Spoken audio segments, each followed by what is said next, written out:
ഇതാ സ്ത്രീകളുടെ സൗജന്യ യാത്രയെക്കുറിച്ചുള്ള അഭിപ്രായം എന്താണ് മോളെ? സൗജന്യ യാത്ര നല്ലതാണ്. മോളെ എന്താ അഭിപ്രായം? നല്ല അഭിപ്രായം. സൗജന്യ യാത്ര നല്ലതാണ്. ഭയങ്കര സന്തോഷമാണ്. സൗജന്യ യാത്ര സ്ത്രീകൾക്ക് ഇനി വരാൻ പോവുകയാണ്. നല്ല കാര്യമാണ്. നല്ല കാര്യമാണ്. ചേച്ചി, ഇത് ബാക്കിയെല്ലാം കുട്ടികളായിരുന്നു. ചേച്ചിയുടെ ഒരു അഭിപ്രായം എന്ന് പറയും, എന്താണ് ഈ സൗജന്യ യാത്ര തുടങ്ങാൻ പോകും? ഇത് നടക്കുമോ പരിപാടി? വിജയിക്കും. ഭയങ്കര സന്തോഷത്തിലാണ്. ഇനി യാത്രയായിരിക്കുമോ? ആയിരിക്കും. എവിടത്തേക്കാണ് പോണത്? ഞങ്ങൾ ബത്തേരിയിലേക്കാണ് പോകുന്നത്. ഈ ബത്തേരി യാത്രയ്ക്ക് പൈസ കൊടുക്കണം. ഇനി അടുത്ത ബത്തേരി യാത്രയ്ക്ക് പൈസ കൊടുക്കണ്ട. സന്തോഷം. അങ്ങനെ പ്രാവർത്തികമാക്കിയാൽ മതി. ഇത് നിന്ന് പോവാതെ അതറിയില്ല. എന്തായാലും ഇത് വിജയിക്കണം. ഇതാ ഒരു അമ്മയുണ്ട് പുറകിലെ. അമ്മയോട് ഞാൻ ചോദിക്കുകയാണ്. അമ്മ, ഗുഡ് മോർണിംഗ്. അപ്പൊ ഇനി സൗജന്യ യാത്രയാകുന്നതിൽ ഭയങ്കര സന്തോഷമാണ്. ആണോ? അല്ല അമ്മ, ഒരു സംശയം. KSRTC പൊതുവിൽ നഷ്ടത്തിലാണ്. അപ്പൊ ഇനി ഇതുകൂടി വരുമ്പോ ഭയങ്കര പ്രശ്നമാവൂലേ? പ്രശ്നമാവും. വിജയിക്കട്ടെ.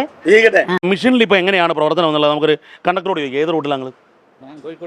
കോഴിക്കോട് കണ്ണൂർ റൂട്ടിലാണ്. എന്താ പേര്? സുബീഷ്. ഈ നിങ്ങളുടെ മിഷനിൽ ഇപ്പം ഇത് മാറ്റം വരുത്തിയോ? മിഷനിൽ സ്ത്രീകളാണോ പുരുഷനാണോ എന്നുള്ളത് എൻ്റർ ചെയ്യുന്നു എന്ന് മാത്രമാണ് വരുന്നത്. എന്ന് മുതലത് തുടങ്ങി? ഇന്ന് മുതൽ. അപ്പോൾ മിഷൻ അപ്ഡേഷൻ ചെയ്തു. ചെയ്തു. അപ്പോൾ ഇനിയിപ്പോൾ സൗജന്യ യാത്ര എപ്പം എന്നുള്ള അതിനെക്കുറിച്ചോ എന്തെങ്കിലും നിർദ്ദേശം വന്നോ? ഇല്ല, നിർദ്ദേശമൊന്നും വന്നിട്ടില്ല. ആഷ്മി, കണ്ടക്ടർമാർ പറയുന്ന ഇതാണ്, അതായത് മിഷനിൽ ഒരു അപ്ഡേഷൻ വന്നിരിക്കുന്നു. സ്വാഭാവികമായും ഇനി അടുത്ത സർക്കുലർ വരുമായിരിക്കും. നമുക്കിതാ മറ്റ് ജീവനക്കാരുടെ അടുത്ത് കൂടി ഒന്ന് ജസ്റ്റ് പോയിട്ട് സ്ത്രീകളിലേക്ക് പോകാം. ഹലോ ചേട്ടാ, ഒന്ന് പ്രതികരിച്ചൂടെ? ഇല്ല, പ്രതികരിക്കാതെ പോവുകയാണ് പലരും. ഇതാ നമ്മൾ വേറെ മറ്റൊരു ആൾ ഇങ്ങനെ ചിരിച്ചു നിൽക്കുന്നുണ്ട്. എന്താ പേര്?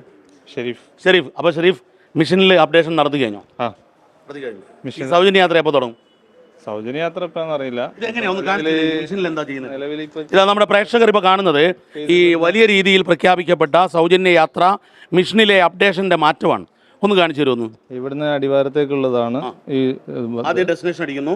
ഇതിപ്പോ നമ്മളൊരു ഡെസ്റ്റിനേഷൻ അടിക്കുകയാണെങ്കിൽ അതിൽ മെയില് ഫീമെയിൽ ആദ്യം തന്നെ വരുന്നുണ്ട്. ഓക്കെ, അതായത് ഈ മിഷനിലെ അപ്ഡേഷൻ ജെൻഡർ എന്താണെന്നുള്ള രേഖപ്പെടുത്തും. അതെ, അതാദ്യമാണ് വന്നിരിക്കുന്നത്. അപ്പൊ ഇനി ഇത് കഴിഞ്ഞ് കഴിഞ്ഞാൽ സൗജന്യ യാത്രയിലേക്ക് പോകും.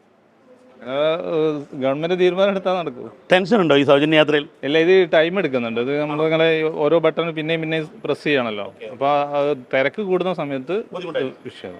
എന്നാൽ അത് സ്ത്രീകൾക്ക് വലിയ ആശ്വാസമാണ്. തീർച്ചയായിട്ടും.